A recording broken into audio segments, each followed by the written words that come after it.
Assalamualaikum warahmatullahi wabarakatuh.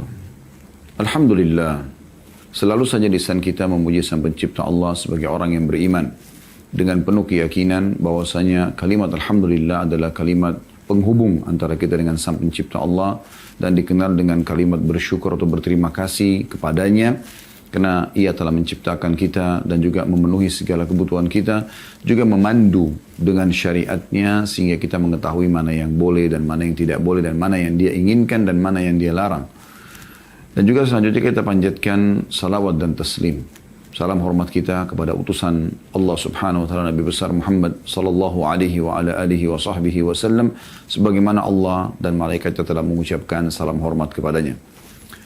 Seperti biasa teman-teman sekalian, di kesempatan 2 kali dalam sebulan kita membahas atau membedah buku. Dan ini buku baru kita bedah insyaAllah, tulisan Syekh Mahmud Al-Misri, 80 langkah cerdas agar selamat dari siksa neraka. Dan pada pertemuan yang lalu kita sudah jelaskan panjang lebar tentang masalah apa sih neraka itu. Ya. Kenapa setiap orang beriman harus berhati-hati, jangan sampai dia masuk ke dalam neraka atau menjadi penghuni neraka. Dan memang banyak sekali ayat-ayat Al-Quran yang menggambarkan tentang beratnya siksa neraka itu, dan Allah sudah memberikan bocorannya kepada orang-orang beriman yang harus kita tentu engah sebagai orang yang beriman agar jangan sampai kita terjerumus ya, atau menjadi atau terdaftar sebagai orang-orang yang akan menjadi penghuninya nanti, naudzubillah min dzalik. Dan juga sudah kami titik beratkan pada pertemuan yang lalu bagaimana hadis yang mulia. Kata Nabi SAW, siapa yang berlindung kepada Allah sehari 7 kali dari api neraka, maka neraka akan mengatakan, ya Allah, hambamu fulan telah berlindung kepadamu dariku, maka jauhkanlah ia dariku. Dan siapapun yang memohon 7 kali kepada Allah pada satu hari agar dimasukkan ke dalam surga, maka surga akan mengatakan, ya Allah, hambamu fulan telah memohon agar dimasukkan ke dalamku, maka masukkanlah ia ke dalamku. Oleh karena itu, neraka itu dan surga ada dan sudah ada. Bahkan sudah kita jelaskan bagaimana kita bisa merasakan itu. Ya. Seperti hadis yang juga sudah kita paparkan pada pertemuan yang lalu. Kata Nabi SAW, neraka mengeluh ya, kepada Allah tentang sebagiannya membakar sebagian yang lain, untuk saking panasnya gitu ya. Maka Allah pun mengizinkan neraka untuk bernafas 2 kali, dan itulah yang kalian temukan di musim dingin yang sangat dan juga musim panas yang sangat. Maksudnya udara yang sangat dingin dan sangat panas itu adalah hembusan nafas neraka.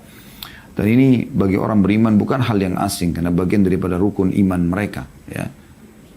Nah, rukun iman yang 6, ya rukun iman nomor 5-nya adalah iman kepada hari kiamat, dan itu satu paket dari kematian, prosesi alam barzah di kuburan, ya, menjadi taman dari taman surga, lubang di lubang neraka, kemudian pembangkitan di mahsyar nanti, kemudian surga ataupun neraka. Dan ini adalah rukun iman yang kita tidak ada keraguan di dalamnya. Karena kalau seseorang ragu, maka tidak dikatakan dia beriman. Dan kita akan masuk, teman-teman sekalian, setelah merincikan pada pertemuan perdana pekan lalu panjang lebar masalah neraka, kita akan masuk ke langkah pertama ya, yang cerdas menurut Syekh Mahmud Al-Misri agar selamat dari neraka, yaitu masalah tauhid. Saya akan coba bacakan dulu apa yang ditulis oleh beliau dalam buku ini, baru kemudian kita akan rincikan panjang lebar dengan izin Allah Subhanahu wa taala. Bagian pegang bukunya ada di halaman 5 ya, sampai halaman 6. Kata penulis di sini, cara cerdas pertama menyelamatkan dari api neraka adalah tauhid. Beliau mengatakan perkara akidah bukan perkara sekunder yang bisa kita tunda atau kesampingkan urgensinya. Karena ia adalah pondasi agama ini seluruhnya. Islam adalah akidah yang seluruh syariatnya bersumber dari akidah tersebut. Dan syariat menata urusan kehidupan manusia. Allah tidak akan pernah menerima syariat kaum muslimin hingga akidah mereka lurus dan benar. Ya. Jadi ini paragraf yang pertama ya. Saya akan coba rincikan. Tauhid adalah artinya mengesahkan Allah. Penuh keyakinan bahwasanya tidak ada yang menciptakan, tidak ada yang menghidupkan, mematikan, tidak ada yang menggantikan siang malam, menurunkan hujan dari langit kecuali Allah. Segalanya adalah Allah. Dan ini kembali kepada makna kalimat la ilaha illallah, yang berarti la ma'budu bihaqqin illallah. Ya. Kemudian beliau mengatakan perkara akidah, maksudnya keyakinan tentang tauhid ini bukan perkara sekunder, bukan perkara yang opsi pilihan. Kapan mau pelajari, kapan enggak ya enggak gitu. Kapan mau yakini, kapan enggak ya enggak yakin gitu ya. Yang bisa kita tunda atau kesampingkan urgensinya. Karena ia adalah pondasi agama ini seluruhnya. Artinya, Anda bisa bayangkan kalau sebuah bangunan tidak ada pondasinya atau pondasinya rapuh, maka akan rubuh bangunan tersebut.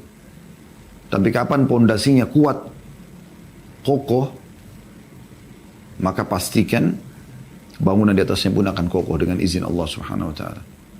Maka tauhid ini mengisahkan Allah Subhanahu wa taala yang merupakan akidah atau keyakinan dasar setiap muslim.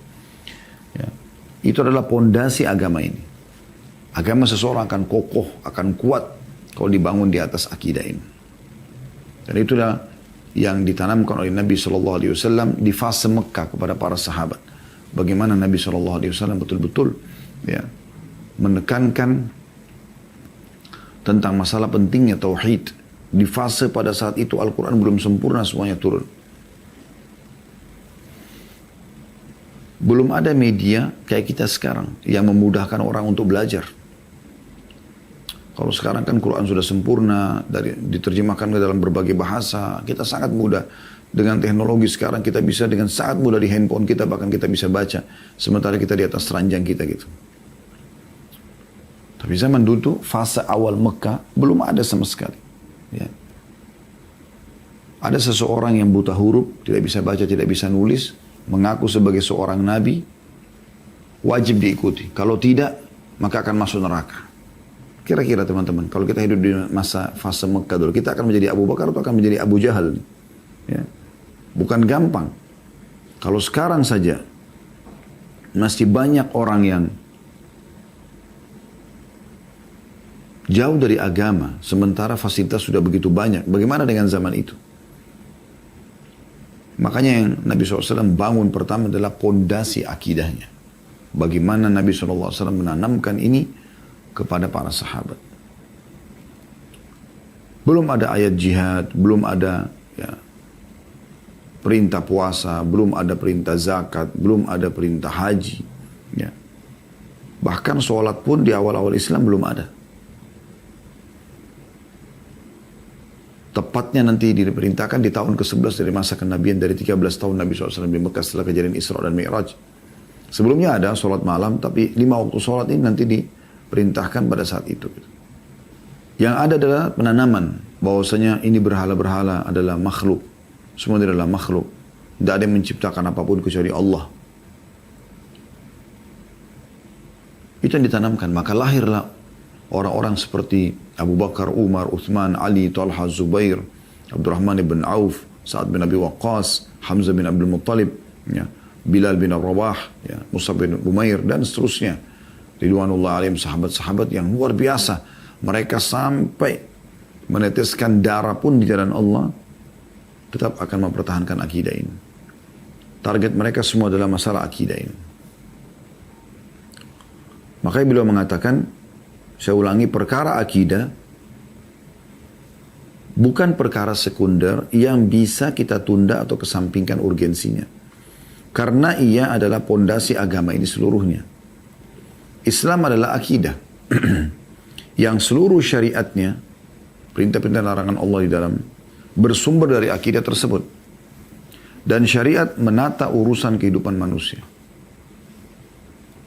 Jadi pondasinya adalah akidah, di atasnya ada syariat yang diaplikasikan dalam kehidupan. Nah, kalau pondasinya kuat, maka syariat akan mudah untuk diterima dan diamalkan. Sementara syariat ini mengatur dan menata tatanan kehidupan manusia. Allah tidak akan menerima syariat kaum muslimin. Ya. Apapun perintah dan larangan Allah yang mereka kerjakan dan mereka jauhi, hingga akidah mereka lurus dan benar. Karena tidak akan diterima kalau mereka masih berbuat syirik kepada Allah. Gitu. Tidak akan diterima. Allah subhanahu wa ta'ala berfirman dalam hadis Qudsi. Ini dalil yang pertama diangkat oleh beliau.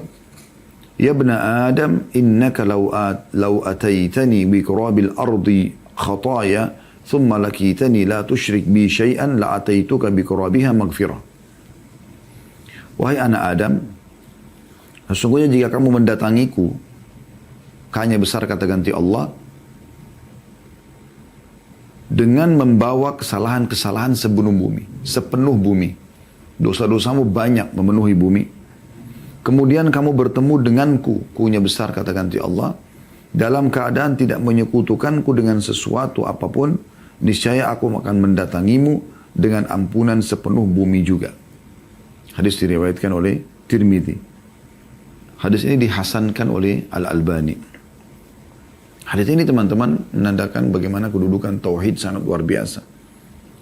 Dan yang dimaksud dengan syirik di sini, kalau seandainya kau datang membawa dosa sepenuh bumi dan tapi engkau datang tidak menyekutukan sesuatu dengan apapun dengan aku, maka kau akan datangkan pengampunan sejumlah atau sebanyak dosamu itu. Syirik adalah lawannya tauhid. Tauhid artinya mengisahkan Allah. Syirik berarti mempartnerkan Allah. Contoh kasus adalah orang-orang Mekah. Abu Jahal, Abu Lahab, ya, dan yang sejenis mereka itu, ya, seperti Utbah bin Walid, ya, Syaibah, semua ini Utbah, Syaibah, Walid, Umayyah bin Khalaf, ya, Abu Lahab, Abu Jahal. Nah, ini orang tokoh-tokoh Mekah, mereka tahu kalau ditanya, siapa yang menciptakan langit dan bumi? Siapa pemilik Ka'bah ini? Siapa yang mensyariatkan haji? Mereka haji pada saat itu. Maka mereka akan mengatakan Allah, ada Tuhan namanya Allah. Kalau ditanya, lalu kenapa kalian sembah berhala-berhala ini? Mereka bilang, kami hanya jadikan ini perantara antara kami sama Allah. Allah katakan dalam Al-Quran itu. A'udzubillahi minasyaitonirrajim. Wa idza sa'altahum man khalaqas samawati wal arda wa sakhkhara asy-syamsa wal qamara la yaquluna Allah. Hai Muhammad, kalau engkau tanya mereka, siapakah yang menciptakan langit dan bumi? Siapakah yang mengatur matahari dan bulan? Maka mereka akan mengatakan Allah. Lalu kalau ditanya, kenapa kalian sembah berhala-berhala ini? Jelas berhala-berhala ini patung kalian buat sendiri, kalian yang ukir matanya, mukanya lah ya. Kemudian kalian yang warnain, kalian yang pikul taruh di tempat yang kalian akan jadikan sebagai tempat sesembahan. Kalian juga yang perbaikin kalau rusak dan kalian yang memberikan nama, lalu kalian panggil Tuhan, gitu kan? Maka mereka mengatakan, "Ma na'buduhum illa liyuqarribuna ilallahi zulfa." Kami tidak sembah ini kecuali kami jadikan perantara antara kami dengan Allah, dan Allah tidak butuh perantara benda-benda mati seperti ini. Ini dimaksud dengan kesyirikan. Dan ini berapa banyak umat Islam sekarang, Allahul Musta'an, Allah tempat kita meminta pertolongan dan perlindungan, yang terjerumus dalam kesalahan ini karena kejahilan mereka. Baru dalam sholat mereka mengatakan, Iyyaka na'budu wa iyyaka nasta'in. Hanya kepadamu kami menyembah, hanya kepadamu kami minta tolong. Habis salam, pergi kuburan sebelah masjidnya lalu minta-minta sama kuburan tersebut. Lalu mana perkataan kita, Iyyaka, iyyaka, hanya kepadamu, hanya kepadamu. Imam Nawawi rahimahullah mengatakan, aku heran dengan orang-orang yang minta-minta di kuburan kepada orang yang sudah mati. Padahal dalam kuburan itu orang yang seperti dia, orang yang sama dengan dia, hanya sudah jadi tulang belulang. Walaupun itu orang soleh. Makanya para sahabat Nabi Ridwanullah alaihim, tidak ada orang di antara mereka yang datang ke kuburan Nabi SAW lalu minta-minta di kuburan tersebut. Ambil tanahnya. Ya. Anda perlu tahu, kuburan Nabi Muhammad SAW itu ada di dalam rumahnya Aisyah radhiyallahu anha. Rumahnya Aisyah radhiyallahu anha. Jadi Aisyah di sini, kuburan Nabi SAW di sebelah situ. Ya. Belum pernah ada satupun riwayat setelah Nabi SAW meninggal, beliau pun atau Aisyah radhiyallahu anha membuka rumah lalu mengatakan, ini kuburan Nabi, ambillah tanahnya supaya kalian berkah. Ya. Bahkan baju Nabi SAW pun tidak ada dikatakan ini baju Nabi, ambillah, potong-potonglah, bagi-bagilah, jadikan sebagai jimat. Tidak pernah ada riwayat itu. Sahabat Nabi Ridwanullah alaihim datang mengucapkan salam di kuburan Nabi SAW lalu pergi. Sebagaimana sampai sekarang kita masih mengerjakan itu sebagai kaum muslimin. Kita masih mengucapkan salam. Kita ya menziarahi kuburan Nabi SAW, iya. Tapi nggak melakukan kesyirikan. Bagaimana orang banyak melakukan kesyirikan yang luar biasa. Mengambil-ambil tanah kuburan, mencari keberkahan di situ, menaruh air beberapa hari supaya dianggap itu berkah dan seterusnya. Dari mana semua ini? Tidak pernah ada dalam syariat Allah Subhanahu wa taala dan tidak pernah dicontohkan oleh para sahabat Nabi ridwanullah alaihim yang hidup bersama Nabi sallallahu alaihi wasallam. Bahkan di zaman Nabi SAW banyak orang yang waktu Nabi masih hidup pun mereka melakukan kesyirikan, lalu ditegur oleh Nabi SAW. Seperti orang-orang Mekah tadi yang menjadikan patung-patung sebagai perantara. Ada juga pernah sahabat menggunakan gelang berwarna kuning itu. Kata Nabi SAW, untuk apa? Dia bilang untuk menyelamatkan saya dari mara bahaya. Kata Nabi SAW, buanglah. Karena kalau kau meninggal sementara masih ada di badanmu, maka kau tidak akan beruntung selamanya. Karena itu syirik. Mempartnerkan Allah Subhanahu wa ta'ala.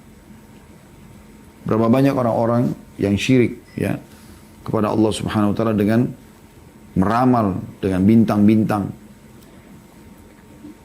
Sampai kata Nabi SAW satu waktu kepada para sahabat ya, selepas sholat subuh waktu itu,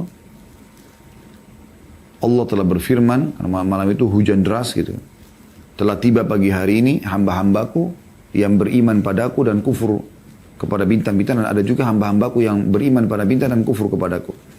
Kata Nabi SAW, lalu Allah mengatakan, orang-orang yang mengatakan bahwasanya kami turun hujan, atau hujan ini turun karena izin Allah, maka dia beriman padaku dan kufur kepada bintang-bintang. Yang mengatakan hujan ini turun karena bintang ini atau bintang itu, maka dia telah beriman pada bintang dan dia telah kufur kepadaku. Coba bayangkan, ramal dengan bintang-bintang. Bukankah banyak umat Islam sekarang sibuk dengan bintang kamu apa? Taurus, Sagittarius, ya, dan seterusnya. Lalu kemudian mengundi nasibnya dengan benda itu. Ini semua tidak pernah ada dalam syariat. Mana pun ada riwayat Nabi Muhammad SAW mengatakan, ya, misal, jangankan bulan-bulan Masihi seperti itu, bulan Hijriah saja. Tidak pernah secara khusus Nabi SAW ya, mengatakan bahwasanya begini dan begitu misalnya. Oh, karena saya lahir bulan Rabiul Awal, maka bintang saya ini. Tidak pernah ada riwayat seperti itu. Kita umat Islam punya sendiri akidah kita.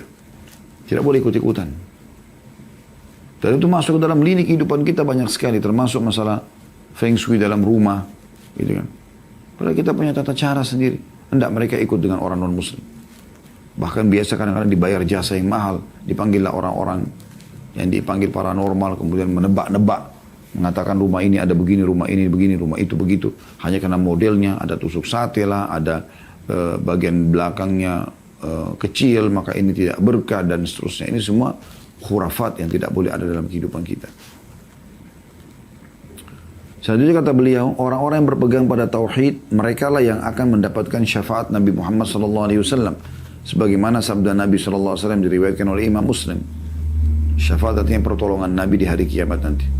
Supaya bisa selamat dari neraka dan masuk ke dalam surga. Kata Nabi SAW, likulli nabiyyin da'watun mustajabah. Fata'ajjala kullu nabiyyin da'watah. Wa inni khabba'tu da'wati syafa'atan li ummati yawmal qiyamah. Fahiya na'ilatun insya'allahu man mata min ummati la yushriku billahi syai'a. Setiap nabi mempunyai doa yang mustajab atau pasti diterima. Dan setiap nabi telah menggunakan doanya di dunia. Sedang aku menyimpan doaku sebagai syafaat untuk umatku pada hari kiamat kelak. Syafaatku akan didapatkan insya Allah oleh siapa yang mati dari umatku tanpa menyekutukan Allah dengan apapun. Tanpa syirik. Lalu kata beliau, ya Allah, penulis mengatakannya, janganlah engkau menghalangi kami dari nikmat tauhid dan bangkitkanlah kami dalam rombongan ahli tauhid bersama Sayyidi Muwahhidin Muhammad sallallahu alaihi wasallam. Maksudnya bersama dengan tuannya dan pemimpinnya, orang-orang yang bertauhid Nabi Muhammad sallallahu alaihi wasallam. Nah, ini kurang lebih keterangan yang diseruskan oleh penulis.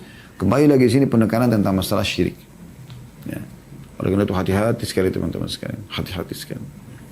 Ya, kita terlalu mengkultuskan kuburan, batu, benda mati. Bahkan syaitan. Ya. Di tengah-tengah komunitas kaum muslimin, mereka masih saja minta tolong pada jin. Dengan alasan ini adalah khadam, ini adalah ini dan itu. Padahal tidak ada satupun riwayat teman-teman sekalian dinukil kalau Nabi Muhammad SAW sendiri punya khadam dari jin. Qarin pendamping ya, tapi khadam ya, yang diberikan makan atau minum atau berikan tumbal, kemudian dia berkhidmah, ini tidak pernah ada. Pernah Anda dengar ada khadamnya Nabi SAW atau khadamnya Abu Bakar atau khadamnya Umar atau khadamnya Uthman atau khadamnya Ali. Yang kita dengar malah syaitan lari dari Umar. Nah itu kalau ahli tauhid begitu. Mereka hanya bergantung kepada Allah SWT, tidak akan bergantung pada makhluk. Kita sama air, sama batu, sama api, sama udara, sama hewan-hewan, sama tumbuh-tumbuhan, sama jin, sama malaikat, semua sama bumi dan langit, semua ini sama-sama makhluk. Kita diciptakan oleh Allah Subhanahu wa taala. Allah itu satu-satunya Tuhan. Kita menunggangi fasilitas makhluk itu untuk lebih mengenal Tuhan kita Allah Subhanahu wa taala. Ini yang harus kita garis bawahi. Murnikan tauhid kita. Banyak fenomena yang terjadi ya, di mana mereka melakukan kesyirikan kepada Allah Subhanahu wa taala. Terlalu banyak. Menggunakan jimat-jimat ya. Di tengah-tengah kaum muslimin. Bahkan kadang-kadang menyebar luas itu. Ya. Itu semua tidak boleh. Ya. Saya waktu bimbing jemaah ke Turki, kemudian ada salah satu souvenir yang dijual ya. Nah, kalau Anda memang yang mendengarkan ceramah kami ini pernah ke Turki atau akan ke Turki, itu Anda bisa lihat ada souvenir seperti kaca gitu ya. Bulat, tengah-tengahnya kayak ada mata gitu. Biasanya dijadikan perhiasan kalung, hiasan dinding, jam, dinding, souvenir dijual. Dan orang kita Masya Allah bolak-balik ke Turki gitu. Saya awalnya tidak tahu, kemudian saya coba tanya tour leadernya pada saat itu orang Turki, ini apa ini? Karena saya lihat di bus dipajang. Waktu kami masuk ke Grand Bazaar di pasar di Istanbul, juga sama. Yang banyak dijual itu. Terus saya tanya, apa ini sebenarnya? Mereka mengatakan, ini adalah keyakinan orang Turki bisa menyelamatkan dari mara bahaya. Dan ini tatayur, menggantungkan nasib pada benda, tidak boleh. Walaupun asal makna kalimat tatayur adalah bergantung pada burung. Orang-orang jahiliyah Mekah dulu, mereka itu mendatangi dukun, kemudian mereka membayar dengan uang tertentu, pada saat itu dengan uang yang mereka gunakan ya. Lalu dia akan punya satu kotak di dukun itu. Di dalamnya ada 3 lembar bulu burung merpati. Ditulis di atasnya, lakukan, yang kedua tidak lakukan, yang ketiga kosong. Lalu kemudian setiap kali dia mau lakukan sebuah aktivitas, apakah dia mau menikah, dia mau safar, dia mau pindah rumah, dia mau mulai berbisnis, apa saja, maka dia akan ke dukun tersebut, bayar lagi, kemudian dia masukkan tangannya ke kotak itu, lalu dia ambil tanpa melihat mana bulu yang keluar. Kalau keluar bulu yang tertulis lakukan, berarti dia anggap dia akan sukses dengan apa yang akan dia lakukan. Kalau keluar yang tidak, jangan lakukan, berarti dia akan berbahaya kalau dia paksakan lakukan. Yang ketiga, kalau keluar yang kosong, dia harus mengulangi salah satu, supaya dapat salah satu dari 2 bulu tadi. Jadi ini ngawur. Bagaimana caranya dia mengundi nasib dengan ini? Seperti di Indonesia juga ada orang, dulu saya masih kecil ya, saya sering dengar, waktu kami masih di Makassar, Allahu alam kalau di Indonesia juga secara umum seperti itu ya. Tapi ada keyakinan orang, saya sering dengar dulu waktu masih kecil, kalau suara tokek, ya, oh berarti kalau ngucapin, kalau tokeknya lagi tokek gitu ya, oh beruntung. Terus yang kedua tokek lagi, dia keluarin lagi suaranya, oh tidak beruntung. Terus ya, nah kalau pas tokeknya berhenti dan dia pas menghitung ternyata tidak beruntung, oh dia mengundi nasibnya. Ini dari mana ini semua? Gitu kan? Ini kejahilan. Begitu juga dengan mata di atas kedap-kedip mau senang, kalau kelopak mata, kelopak mata di bawah mau sedih, maka terus saja dia terbebani kalau kelopak matanya di bawah berkedap-kedip gitu, atau bergetar. Padahal sebenarnya mungkin matanya letih, butuh istirahat, tidak ada hubungannya. Tangan kanan gatal mau keluarin duit, tangan kiri mau dapat duit. Urat sarafnya lagi ada masalah saja di tangannya. Tidak ada hubungannya sama sekali. Jadi bagaimana kalau orang yang tidak gatal sama sekali tangannya? Yang kiri misalnya dia tidak akan dapat duit sama sekali. Nah ini semua contoh-contoh. Dan begitu banyak mereka melakukan perbuatan-perbuatan seperti ini. Semoga Allah berikan hidayah. Subhanallah, orang yang bertauhid kepada Allah ini akan selalu saja aman dari segala macam masalah-masalah seperti ini. Kita akan coba teman-teman sekalian melihat ya, kalau Anda bertauhid kepada Allah sebenarnya Anda dapat apa? Yang pertama sekali, Anda akan mendapatkan apa yang dijanjikan dalam hadis ini. Tadi yang baru kita sebutkan ya, yaitu pengampunan dosa. Ya. Dan sudah kita baca hadisnya ini. Jadi sebanyak apapun dosa yang kita lakukan, selama kita teman-teman sekalian tidak bersyirik kepada Allah, tidak merusak tauhid kita, maka Allah akan maafkan kesalahan kita. Ya. Kemudian juga kalau Anda bertauhid kepada Allah, Anda akan dapat panduan hidup. Maaf, yang kedua begini. Yang kedua, kalau Anda bertauhid, Anda akan mudah menerima syariat Allah SWT. Dan perubahan Anda itu sifatnya bisa kita katakan abadi insya Allah. Maksudnya gini, kalau Anda berubah menjadi atau hijrah, lebih dekat kepada Allah SWT dan Anda berada di atas tauhid, tidak menyekutukan Allah, maka kita temukan orang-orang hijrah seperti ini akan sangat kokoh dengan pendirian mereka. Sangat mudah mereka mengikuti Al-Quran, sangat mudah mereka mengikuti hadis-hadis Nabi SAW. Terjadi perubahan dan tidak mempengaruhi mereka. Dan mereka bisa istiqomah sampai meninggal. Beda halnya kalau orang menyatakan dirinya hijrah tapi kepada hal-hal yang salah. Kesyirikan kepada Allah Subhanahu Wa Taala. Ya. Allahul Musta'an, Allah tempat kita meminta pertolongan. Tapi seperti itu. Begitu banyaknya orang yang merusak tauhidnya. Sehingga akhirnya mereka jauh dari ya, amal-amal saleh. Subhanallah, orang kalau bertauhid itu berubah akhlaknya. Lebih jujur, lebih amanah, lebih tanggung jawab. Ya. Lebih royal, lebih loyal. Semuanya. Berapa banyak orang yang kami temuin, mereka menyatakan mereka telah hijrah karena mendengarkan ceramah. Mereka sekarang sudah bertauhid, mereka sudah meninggalkan kesyirikan. Mereka luar biasa gitu, merasakan ketentraman jiwa. Dan itu mahal sekali nilainya. Itu yang kedua. Yang ketiga, mereka dapat petunjuk dari Allah Subhanahu Wa Taala. Sebagaimana Allah jelaskan dalam surah Al-An'am, surah nomor 6 ayat 82. A'udzu billahi minasyaitonir rajim. Alladzina amanu wa lam yalbasu imanum bidzulmin ulaika lahumul amnu wa hum muhtadun. Orang-orang yang beriman dan tidak mencampur adukkan iman mereka dengan kezaliman atau syirik. Mereka itulah orang-orang yang mendapatkan rasa aman dan mereka mendapatkan petunjuk. Dan mereka mendapatkan petunjuk. Ya. Jadi Allah selalu pandu mereka kepada hal yang baik, keselamatan dunia dan akhirat. Orang yang bertauhid juga akan dihilangkan, akan dimudahkan keluar dari permasalahan yang dia sedang hadapi, seberat apapun itu. Sebagaimana Allah menjelaskan dalam surah At-Talaq, surah nomor 65, ayat 2 sampai ayat 3. A'udzu billahi minasyaitonir rajim. Wa may yattaqillaha yaj'al lahu makhraja wa yarzuqhu min haitsu la yahtasib. Wa may yatawakkal 'ala Allahi fa huwa hasbuh. Al-ayat yang artinya barang siapa yang bertakwa kepada Allah. Bertakwa artinya patuh kepada Allah. Dia bertauhid kepada Allah. Tidak akan bertemu antara patuh tanpa tauhid. Kalau dia betul-betul memurnikan tauhidnya kepada Allah, maka kepatuhan juga akan maksimal. Maka Allah akan berikan solusi dari permasalahan dan juga Allah akan berikan rezeki dari tempat tidak disangka-sangka. Ya. Itu yang keempat. Yang kelima, Allah Subhanahu Wa Taala akan menjadikan dalam hatinya rasa cinta kepada keimanan. Dia kalau menyukai sesuatu karena iman, dia kalau benci itu karena iman. Ini juga ada nilai tersendiri. Sebagaimana Allah sebutkan dalam surah Hujurat, surah nomor 49 ayat 7.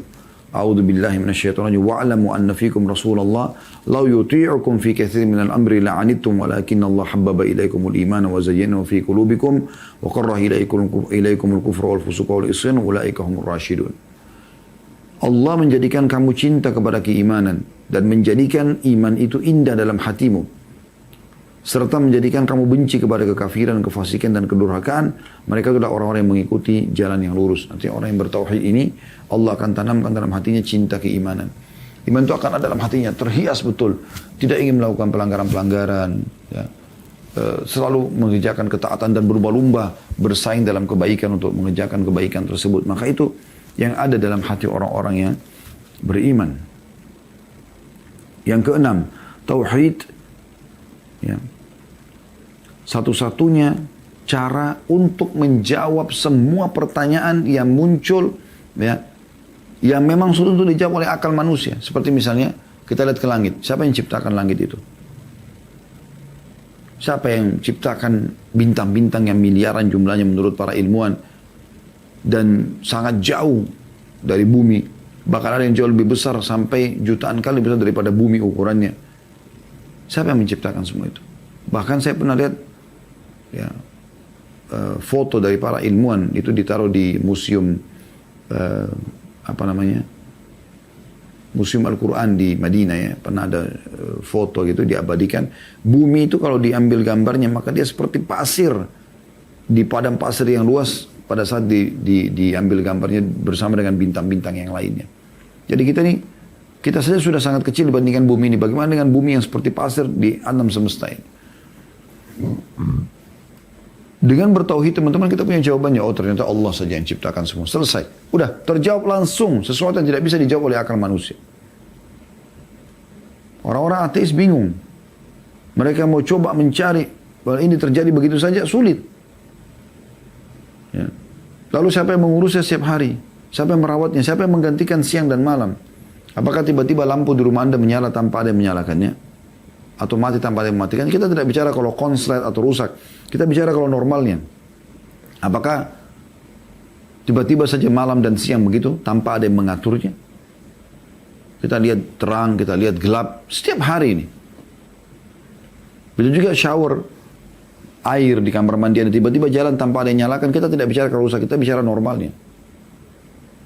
Tidak mungkin. Bagaimana bisa? Bahkan bagaimana bisa ada shower di situ, ada air tanpa ada yang memasangkan jalurnya gitu. Begitu juga dengan air hujan turun dari langit. Bahkan kadang-kadang kita temukan di sebelah sini hujan, di sebelah sini enggak. Di jalanan ya. Saya pernah temukan gitu jalan raya, sini hujan, sini enggak gitu. Sini kena hujan, maksudnya sini tidak. Siapa yang mengatur itu? Coba lihat kepada diri Anda sendiri. Kata Allah SWT, "Wa fi anfusikum afala tubsirun." Di diri kalian lihat ada tanda-tanda kebesaran Allah. Siapa yang menata alis seperti ini teman-teman sekalian? Siapa yang membuat mata seperti ini? Hidung, bibir, lidah, gigi, jari-jari kita ini. Siapa yang membuat semua ini? Warnanya, bentuknya ya. Siapa yang membuat semua ini? Gigi kita dengan rapinya. Seluruh fungsi anggota tubuh. Saya pernah lihat sebuah cuplikan ilmiah teman-teman tentang tubuh manusia. Betul-betul seperti sebuah pabrik raksasa yang sangat besar sekali. Ya, rumit dan penuh dengan, kalau kita ibaratkan building itu, dia akan penuh dengan lift-lift yang sangat rumit gitu ya. Yang ini untuk ke arah sana, yang ini untuk arah ke sini.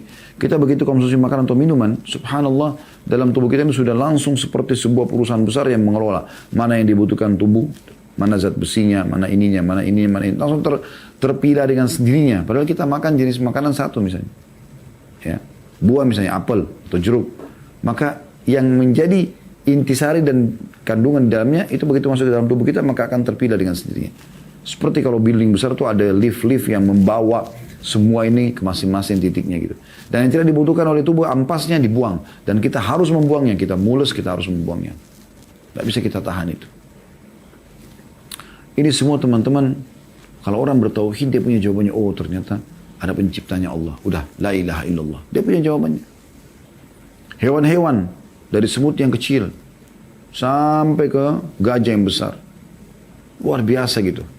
Ya. Kulitnya, postur tubuhnya, bentuknya lah ya. Kemudian sistem pencernaan, sistem pertahanan ya.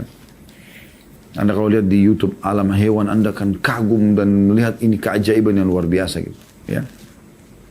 Tumbuh-tumbuhan juga begitu. Belum kita bicara air, batu, udara, api, dan sekian banyak kalau kita ingin bahas. Semua itu kalau Anda kembalikan kepada tauhid, Anda akan mengatakan, oh la ilaha illallah. Gak ada yang menciptakan, gak ada yang mengadakan, gak ada yang menghancur, memusnahkan, ya. Gak ada yang mengatur jumlahnya, ya. Bahkan yang makhluk hidup, rezekinya, ya, yang Allah katakan dalam Al-Quran, wa ma min dabbatin fil ardi illa 'ala Allahi rizquha. Tidak ada hewan melata di muka bumi kecuali Allah yang memberikan rezekinya. Wa ya'lamu mustaqarra mustawda'aha, dan Allah tahu tempat di mana mereka tinggal dan bagaimana mereka tinggal itu. Tentang daun Allah mengatakan wa ma tasqutu min waraqatin illa ya'lamuha. Tidak ada satu lembar daun pun yang jatuh kecuali Allah tahu. Wala habbatin fi dhulumatil ardi wala radbin wala yabisin illa fi kitabim mubin. Dan tidak ada benda basah ataupun kering di muka bumi, di alam semesta ini ya. Di langit dan di bumi kecuali Allah tahu, dan Allah sudah catatkan dalam kitab Lauhul Mahfuz. Tauhid akan membuat orang lebih tenang dengan semua itu. Jadi tahu jawabannya. Nah, ini sangat mahal. Ya. Sehingga Anda tidak akan pernah takut, tidak akan bergantung, tidak akan pernah cinta dan benci kecuali karena Allah Subhanahu wa taala. Di antara manfaat orang bertauhid kepada Allah Subhanahu wa taala adalah aman, merasa aman, tentram, dengan penuh keyakinan kalau semua sudah Allah atur. Rezekinya, jodohnya, umurnya. Kita tinggal menjalankan saja. Dan dia juga akan merasa tentram dalam menerima syariat Allah Subhanahu wa taala karena dia tahu ini adalah dari Tuhannya dan pasti baik, dan memang terbukti seperti itu. Syariat Allah Subhanahu wa taala semuanya baik. Dari suruh jujur, amanah, tanggung jawab, bakti sama orang tua, menjenguk orang sakit, bersedekah, semua baik-baik dan dijanjikan janji-janji yang besar. Begitu juga dengan yang dilarang semuanya buruk. Bohong, menipu, manipulasi data, menggunjing, memfitnah, memukul, mencuri. Semua ini tidak boleh dan diberikan ancaman yang berat.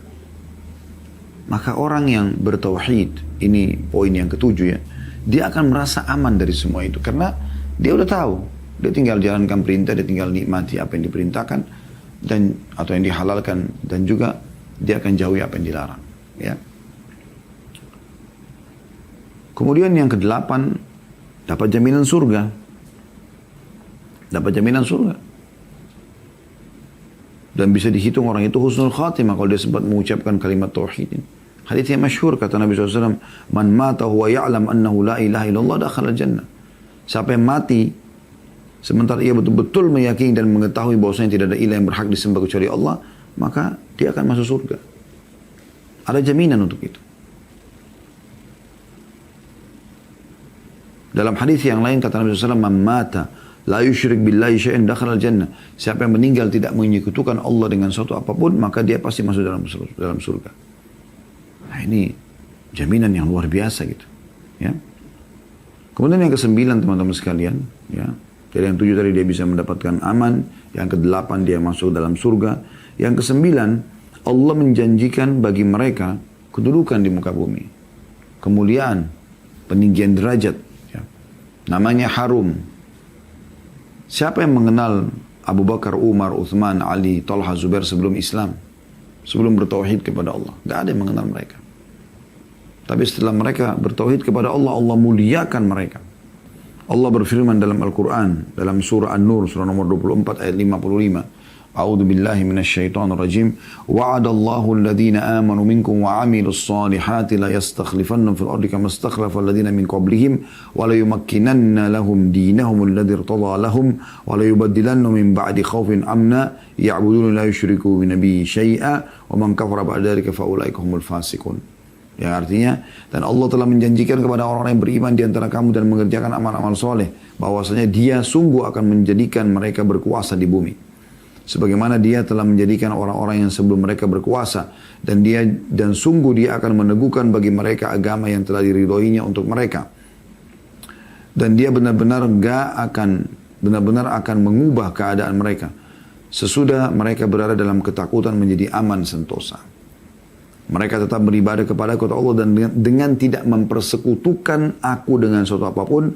Tapi barang siapa yang tetap kafir sesudah janji ini, maka mereka adalah orang-orang yang fasik. Ini yang kesembilan. Ya, bahwasanya Allah menjanjikan mereka akan diberikan kedudukan di muka bumi. Apakah itu kedudukan dia secara pribadi, Allah mudahkan dia punya pasangan hidup, punya harta yang mencukupi dia selalu merasa cukup. Atau Allah berikan lebih besar. Nah, sebagaimana Nabi SAW dan para sahabat diberikan kedudukan yang sangat tinggi sampai mereka menjadi raja-raja dunia, gitu kan? Nabi SAW membangun pemerintahan Islam di Madinah, ya, setelah 10 tahun hijrah di sana. Kemudian dilanjutkan oleh Khulafaur Rasyidin Abu Bakar, Umar, Uthman, Ali. Kemudian berdiri terus, ya, dinasti Umayyah, dinasti Abbasiyah. Terus saja, ya, orang-orang yang mentauhidkan Allah Subhanahu Wa Taala akan diberikan kedudukan. Ya. Juga Allah berfirman tentang masalah itu dalam surah An-Nahl, surah nomor 16 ayat 97. A'udzu billahi minasyaitonir rajim. Man 'amila shalihan min dzakarin aw untha wa huwa mu'minun falanuhyiyannahu hayatan thayyibah wa lanajziyannahum ajrahum bi ahsani ma kanu ya'malun. Barang siapa yang mengerjakan amal saleh baik laki-laki maupun perempuan dalam keadaan beriman, maka pasti akan kami berikan kepada mereka kehidupan yang baik Thayyibah itu kehidupan yang thayyibah, artinya kehidupan yang sempurna, yang baik, yang nyaman, yang sentosa. Dan akan kami beri balasan kepada mereka dengan pahala yang lebih baik daripada apa yang telah mereka kerjakan. Yang ke-11, tauhid akan menyelamatkan orang dari siksa api neraka. Ya. Kalau tadi masuk surga, ini juga tidak akan kekal di neraka. Karena dengan tauhidnya. Ya. Sebagaimana Nabi SAW mengatakan, yadkhulu ahlul jannatil jannah. Penghuni surga akan masuk ke dalam surga. Wa ahlun narin nar. Dan penghuni neraka masuk ke neraka. Thumma yaqulu Allah Ta'ala, lalu Allah yang maha tinggi berfirman, akhriju man kana fi qalbi mithqalu habbatin min khardalin min iman. Keluarkan orang yang dari neraka yang ada dalam hatinya seperti biji sawi daripada keimanan. Ya. Fa yakhrujuna minha qad suwaddu fa yulqawna fi nahril hayat awil hayai awil hayati. Maka mereka dikeluarkan ya dari neraka sementara mereka sudah menghitam, hangus, ya. Lalu mereka dimasukkan ke dalam sungai kehidupan. Ya. Fayambutuna kama tambutul habbatu fi janibis sail, maka mereka akan tumbuh kembali seperti tumbuhnya tumbuh-tumbuhan kecil di saluran-saluran air. Alam tara anna takhruju safra'a multawiyah. Tidakkah kalian lihat ya kalau benih itu tumbuh berwarna kuning dan berlipat-lipat atau ya masih lemah gitu. Nah, di sini teman-teman sekalian akan dikeluarkan orang yang dalam hatinya ada seperti biji sawi dari keimanan. Maksudnya tauhid. Ya, tauhid. Karena iman adalah tauhid. Tidak mungkin tidak gitu. Tauhid juga ini menjadi penyebab ini yang ke-11 diterimanya amal. Karena orang kalau syirik habis semua. Allah mengatakan dalam Al-Quran, lain asyrakta la yahbatanna amaluk wa la takunanna minal khasirin. Kalau kamu berbuat kesyirikan maka pasti akan hancur seluruh amalmu. Ya. Dan kamu termasuk orang-orang yang rugi. Jadi dengan tauhid akan selamat amal-amal kita. Terutama, subhanallah saya melihat teman-teman dalam praktek lapangan ya. Apapun yang kalau kita kembalikan kepada tauhid kita akan merasakan ketentraman yang luar biasa. Misal, Anda sedang mendapatkan nikmat yang melimpah. Anda kalau kembalikan kepada tauhid Anda, oh ini dari Allah. Udah, Anda tinggal menikmati dan Anda bersyukur kepada Allah. Anda tidak akan sombong dengan nikmat itu. Baju baru, mobil baru, rumah baru. Apapun kelebihan Anda selalu kembali kepada Allah. Alhamdulillah. Itu kalau Anda bertauhid. Kalau tidak, maka Anda tidak akan lakukan ini. Yang ada adalah digoda dan dikuasai oleh syaitan untuk selalu ya, sombong, riya, dan seterusnya. Kalau Anda sedang mendapatkan cobaan, akan jadi kecil dengan bertauhid kepada Allah. Karena kita tahu Allah tidak akan menguji hambanya lebih daripada kemampuannya sebagaimana sabda Nabi SAW. Dan juga kita tahu Allah itu maha melihat, maha mendengar, tahu apa yang terjadi pada kita. Tahu bukan tidak tahu. Maka dengan begitu kita akan kembali kepada Allah Subhanahu Wa Taala. Kita akan bisa terima cobaan tersebut. Begitu orang kalau bertauhid. Tadinya akhlaknya buruk jauh dari agama akan menjadi baik dengan bertauhid. Yang pembohong jadi jujur, yang pelit jadi dermawan, gitu kan. Yang penakut jadi pemberani. Berubah semua dengan bertauhid kepada Allah Subhanahu Wa Taala. Itu luar biasa. Itu bisa mengubah pribadi seseorang, gitu kan. Yang ke-12, tauhid akan memerdekakan seseorang dari penghambaan kepada selain Allah. Kita akan hidup mulia, tidak akan tunduk kepada makhluk. Walaupun dia seorang raja, walaupun dia seorang yang kaya raya, orang bertauhid punya kemuliaan jiwa. Mereka tidak akan pernah tunduk dan menghinakan diri di depan makhluk. Itu sudah umum. Makanya pada saat Sumayyah radhiyallahu anha, budaknya Abu Jahal, majikannya yang menguasai dia, yang bisa menjualnya, membunuhnya di depan rumah, dalam kondisi dia hamil dengan ditusukkan anak tombak kecil. Dia tidak mau tinggalkan. Karena dia sudah bertauhid kepada Allah. Tidak tergoyahkan dengan itu. Tidak tergiurkan. Apapun yang ditawarkan dari urusan dunia ini maka jadi kecil bagi mereka. Ada seorang sahabat diutus oleh Nabi SAW untuk membawa surat ke salah satu raja. Kemudian raja itu marah lalu dibunuh utusan tersebut. Dilemparkan tombak ke perutnya. Maka dia mengatakan, Fuztu wa Rabbu Ka'bah. Saya telah beruntung. Saya telah menang Ya, demi Tuhannya Ka'bah, maksudnya Allah Subhanahu wa taala, karena Allah yang menciptakan Ka'bah itu. Orang pada heran, bagaimana bisa orang ini dibunuh, tapi dia mengatakan dia beruntung karena dia tahu bahwasanya dengan dia mati pun dia akan masuk ke dalam surga. Begitu orang bertauhid. Banyak hal yang terjadi pada orang yang bertauhid ini yang tidak bisa dimiliki oleh orang lain gitu. Ya. Dan sebagaimana mereka di dunia aman, mereka juga di akhirat akan aman. Oleh karena itu teman-teman, jangan pernah rusak tauhid Anda ini. Jangan pernah rusak, sudah saya kasih contoh-contoh. Kebanyakan mereka yang merusak tauhidnya ini, ya, di Indonesia itu yang paling sering, yang pertama datangi dukun. Ini paling merusak akidah dia. Tauhidnya rusak ya. Akhi dan ukhti, kalau ingin lawan jenis kita suka, misalnya istri, suami, atau kita ingin menikah dengan seseorang, jangan lintas alam, tidak usah lintas alam ke alam jin. Di alam kita saja manusia. Saya sekarang kalau mau buat istri saya suka sederhana kok. Saya baik sama dia, saya penuhi kebutuhannya. Ya udah. Gitu kan. Tulus, loyal, royal sama dia. Selesai kok. Dia akan suka. Bagaimana juga saya akan suka pada istri saya kalau dia melakukan hal yang sama gitu. Sama sahabat saya juga begitu. Kita tulus, ya kita memenuhi kebutuhan dia, kita membantunya, kita tunjukkan kesetia kawanan, maka akan dekat dengan sendirinya kan gitu. Jadi nggak perlu bawa foto orang ke dukun, lalu menggunakan jin, lalu memaksa orang itu untuk menyukai dengan cara jin. Ini nggak benar. Syirik kepada Allah SWT. Ya. Allah memberikan kita cara untuk berobat dari penyakit, bukan dengan cara ke dukun. Ada dengan ruqyah syariah, ada dengan ikhtiar medis yang selain obat-obat yang haram tentunya, yang halal dibolehkan, yang halal meninggalkan yang haram. Bisa, gitu kan. Jadi nggak perlu semua ini. Kita nggak suka sama seseorang, kita lihat benar atau salah. Kalau dia zalim, maka kita tinggal berdoa kepada Allah. Kita berharap pahalanya atau kita minta Allah hukum dia. Tidak perlu kita datang ke dukun suruh bunuh dia. Misalnya, ini bahaya sekali. Karena pasti mereka menggunakan wadah jin, syaitan. Di muka bumi ini cuma ada dua jalan. Jalan yang pertama, jalan keselamatan. Tidak ada jalan yang lainnya, yaitu jalannya Allah Azza wa Jalla. Ujung-ujungnya surga. Juru bicaranya Allah para nabi-nabi dan rasul. Penyambung lidahnya nabi dan rasul adalah para ulama dan para da'i. Anda kesini akan dipandu ke jalan Allah dan pasti selamat. Tidak ada jalan keselamatan yang lain. Yang kedua jalannya iblis. Tidak ada jalan yang ketiga.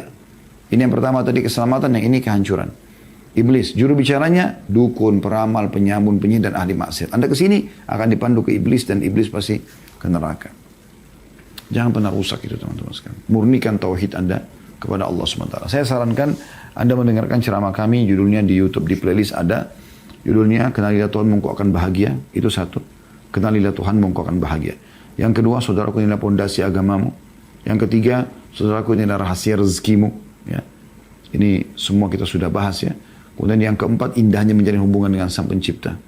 Yang kelima, indahnya menjadi orang soleh. Ini semua ada judul-judul tablik akbar ya. Sebelum pandemi dulu. Yang insya Allah itu bisa lebih menguatkan masalah akidah kita dan tauhid kepada Allah Subhanahu wa ta'ala.